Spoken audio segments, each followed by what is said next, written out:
PC. Lights rock. When you depend on me To give you weapons and insight, information for your journey, journey, and still you still pushing and trying to hurt me. Lights top. When you're in NPC. Lights rock. Well, I suppose that it was time. For a show about role-playing games and tabletop gaming, I actually don't really focus on the major games out there. I mean, I certainly focus on World of Darkness and D&D for certain, but there's a lot of major RPG games out there that I really haven't touched on. There are two big ones that really come to my mind, one being Call of Cthulhu, and then the one that's really the topic today, which is the cyberpunk urban fantasy game Shadowrun. Yes, the true cyberpunk game.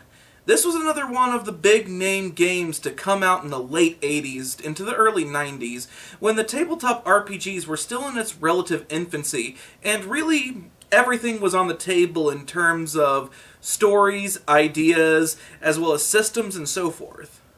This was before the World of Darkness line came out, and there was very little in the RPG world up until this point that really focused on any sort of modern setting, or, you know, modern by 80s, 90s, 2000 standards, what have you. You know, a lot of the things that were really being covered is D&D, high science fiction, things like that. So you had a lot of fantasy, you had a lot of really big science fiction where you're in starships and you're traveling to all these different worlds, but there was very little in the way of like modern settings, or at least incorporating different elements into a modern setting that felt a little bit more relatable. Cyberpunk was a relatively untapped market in the RPG community at this point, and there was certainly an area for it. The idea of mixing low-life living with high-tech science fiction was appealing to a lot of people living through that time period. Add in the neon lights and the grime and grit of the city streets, and the looming capitalist hellscape of a political system made for some really compelling stuff. Movies like Blade Runner, RoboCop, and The Running Man really push this cyberpunk world-building desire as well. Shadowrun wasn't the only cyberpunk game to come out in this time. This was a time in the late 80s, early 90s when this concept was really being brought to the forefront. So you had a lot of interesting games out there. One of the most notable ones that came out a year before Shadowrun was Cyberpunk 2020, a RPG game that's still going strong to this day. However, Cyberpunk 2020 and its future installments have remained relatively niche and quiet, while Shadowrun has definitely been a much larger franchise. And I think that a really big part of that, one of the major reasons that sets Shadowrun apart from others, is mixing in urban fantasy as well as cyberpunk. The plot of Cyberpunk takes place in the distant future, sometimes in, you know, the 20XX time, which has been updated as the years have gone on, so we don't have the running joke of the distant future of 2006. The story goes, in a grossly oversimplified version, that magic comes in essential waves like ebb and flow. What we experience over the past couple of centuries has been a period of extremely low magic. Suddenly, there is a spike, and the magic within all of us comes out. Some people remain human, but others become orcs, elves, dwarves, trolls, and so forth. This also coincides with the fact that dragons are also coming back out, and corporations are really taking over to create this true capitalist dystopia. States like France and the United Kingdom still exist, and of course Japan exists, as it does in any cyberpunk setting. You also have a huge amount of Native American states that have become way more emboldened after magic has reinvigorated them, able to take back the land that was taken from them from the European settlers. So, a lot of these states really exist, but they kind of exist more in like a civil servant sort of role. The true monopoly of violence belongs to corporations, and they can do whatever they want with relative impunity. As you can expect with that, you see a lot of massive booms in technology, especially mixing with magic. And then you also have a lot of income disparity, with the rich getting richer and the poor getting poorer, and the middle class being very much squeezed. Kind of reminds me of, you know, something sort of similar right now. I'm just saying, I think we're like 10 neon signs away from a true cyberpunk dystopia. With a mix of back-alley cybernetic enhancements and the direct grime of the streets, mixed with the neon lights and the high skyscrapers of the upper class, Shadowrun is a story of D&D in the modern setting. The players are typically your salt-of-the-earth, lower-tier type of characters, either trying to build their way up in a group, being used by the Mr. Johnsons and the capitalist regimes of the world, or carving out their own niche in the streets. With a mix of magic, technology, cybernetics, cyberware, and intelligence, Shadowrun is a truly unique setting. So, long explanation made even longer, this franchise is currently on its 5th edition, just like most of the major franchises out there. It was actually the first one to really get its 5th edition out there, coming out in 2013. Whenever it was about 2012, 2013, I was working at the Origins Game Fair with a couple of friends of mine, volunteering and doing as you do. And with that, a lot of the people got these, which is the official Origins 2013 Special Edition Where Gaming Begins edition of the Shadowrun. So I was able to get this about a solid 6 months or a year before it actually came out, thanks to a friend of mine getting these all handed out to them. And none of them really played Shadowrun, so they handed them all off to me. I got like 3 or 4 of these bad boys laying around somewhere. Here's 2 of them right now, but I definitely wanted to showcase the 5th edition one here to show off where the franchise is nowadays and the game that you're probably definitely going to pick up if you actually want to get into Shadowrun. I'm not familiar with every version of Shadowrun, tragically, so I can't exactly do a great compare and contrast of the Shadowrun games throughout the years as I could do with something like Dungeons & Dragons or Vampire the Masquerade. I do know there is a major difference between the 1st and 5th series, though, and there was a major change after the 4th edition came out. A lot of this has also changed for the better. Unlike D&D, that seems to try to reinvent itself with each edition, Shadowrun takes a similar cue from World of Darkness and Vampire the Masquerade, that it updates and enhances the past without changing too much of the source material.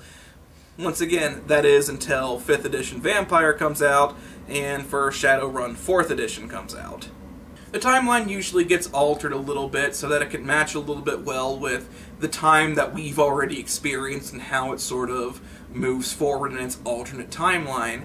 You also have to have a lot of updates when it comes to technology. Being a game that focuses on technology, you really have to find a way to update with the times as the editions go on. For instance, the first game for Shadowrun came out in 1989, before really anyone kind of truly understood the internet in a mass production sort of sense. Wouldn't be until about, 1997 and whatnot until the majority of people out there were actually getting involved with this internet stuff. So certainly after that becomes more apparent, you have to update Shadowrun to fit in with the internet. But beyond that, Shadowrun does typically remain the same. It's very cyberpunk, very urban fantasy, and there is a lot of customization when it comes to characters. I'll get into the system in a second, which can be a bit of a mixed bag. However, one of the staples of cyberpunk and one of the best aspects of Shadowrun is the aspect of customization. The game plays a lot with the idea of cybernetics and what it means to be human, as well as the idea of modular weaponry. There are books upon books in the Shadowrun games that are dedicated solely to enhancements you can use on your character, weapons you can use, and ways in which you can hack into the web and databases, if you're a decker. This is definitely one of the strongest points of Shadowrun, and for the few times that I've seen Shadowrun played, and the few times that I've experienced it, I've seen entire sessions where it is dedicated almost exclusively to the party opening up these massive, stacks of customization books that are purely just almost like a catalog where you pop open and you look at all of the interesting things you can add to your character. There are entire sessions dedicated to buying new weaponry, buying new gadgets and gizmos, hooking up with your cyberware and back alley doctors and whatnot. It's definitely one of the best aspects of Shadowrun is really customizing and maximizing your character. The game also encourages this as well, making it incredibly difficult for anyone who does not have some form of augmentation to succeed. There is also price and risk you pay when it comes to augmentation, as well as considering the fact that most of your dealings are not, well, probably in the best of medical situations. The reason being is Shadowrun very much is a class stratification sort of story. The wealthy got wealthier and wealthier, and they now hoard their wealth in these massive ivory tower skyscrapers, while the common folk live in the dirty, grimy city streets, just trying to scrape by. Most of the characters that you make in Shadowrun are those who are sometimes pawns to these, like, capitalist overlords, working for different corporations against other corporations, or maybe you're an anarchist trying to overthrow the system. Maybe you're just trying to dig your way out of the, you know, hustle and bustle of the streets in any way you know how. Maybe you're trying to rule the streets, or maybe you're even trying to overthrow the system and take down the corporations, which more often than not leads in a very futile effort. The story of Shadowrun is a great one, that, as it speaks to a lot of what happens in the real world, keeping it relatable but extending it just out of the reach as to make sure that it feels still foreign and intriguing. If you add in the urban fantasy to it, having dwarves, elves, orcs, and trolls in the mix really adds to a unique setting that sets it apart from the rest of the cyberpunk themes out there. Customization and story is great and really is kind of the backbone of Shadowrun. And it's some of like the best stuff that I usually see out there. Just really knowing how to make your character stand out from the lot, changing up so many different things, and, you know, combining and contrasting like all these different pieces to make this great thing, and then having these great stories, which is really good because those really cover up the flaws that come with Shadowrun. And the major flaws that I see usually comes along with mechanics, especially dice mechanics. First off, and to hop on a little bit of a soapbox here, character creation and mechanics also involve simple multiplication and division in their equations, which will always be a turnoff to a lot of people. And yes, I know, this involves, I think it's HP, in which you actually just divide by 2. And I understand it's just dividing by 2, but you have no idea how the idea of division and multiplication can be such a barrier to new players coming in, especially those who only have really experienced D&D. I watch this happen anytime I've played a game, and the second that I say to someone working in character creation, alright, divide by, and I've already lost them, their eyes glaze over instantly as they just realize that whatever this is, it's just become too complicated because division and multiplication are involved. Granted, it's nowhere near leading edge. Like, you never see a square root show up. But whenever you have those division and multiplications, it's just really funny to watch how many people just instantly shut off the second those words are uttered in character creation. And I mean just instantly just shuts off, and you have to, like, dig your way out of a hole. Division and multiplication aside, the dice system is a skill-based D6 style system with thresholds built in. You combine the necessary skills and attributes to create a dice pool and roll for successes. Numbers of 5s and 6s equate to success, and it's more than half of your dice are rolled 1s, then you have a glitch, which is similar to a botch in other games. Sounds simple enough, right? Well, things start to get a little complicated whenever you add in the exploding dice mechanic, specialization, special dice pool, your modifications that can add and change different dice, changing things up like that. I mean, I've seen sometimes where people have legitimately rolled like 36 dice in one roll. It's a dice system that is not very intuitive. It's something that takes a lot of time to really wrap your head around, which can usually be a problem whenever you have new players.